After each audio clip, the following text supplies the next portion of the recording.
Barrister Saidul হক সুমন সংসদ সদস্য নির্বাচিত হয়ে শপথ গ্রহণের পর প্রথম কাজ হিসেবে চুনারুঘাটের মরাখোয়ায় নদী পরিষ্কার ও দখলমুক্ত করার অভিযান শুরু করেছেন।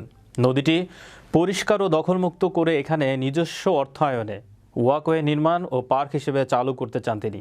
পূর্বে তার ইশতেহারে উল্লেখ করেছিলেন, নির্বাচিত হলে তার প্রথম কাজ হবে এই নদী পরিষ্কার ও দখলমুক্ত করে এখানে একটি ওয়াকওয়ে পার্ক নির্মাণ করা। সংসদ সদস্য নির্বাচিত হয়ে শপথ নিয়েই প্রথমেই তিনি এই কাজ হাতে নিয়েছেন। এতে খুশি এলাকাবাসী। আপনারা একটু পরেই যে যার বাড়িতে চলে যাবেন, এদেরকে কাজ করতে দিবেন, এখানে অযথা ভিড় করবেন না।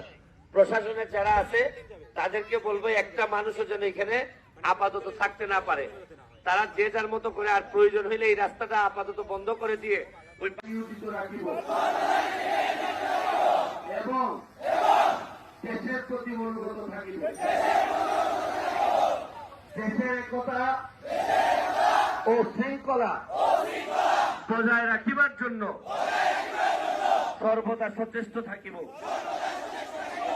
পরিচ্ছন্ন বাংলাদেশ গড়িয়া তুলিতে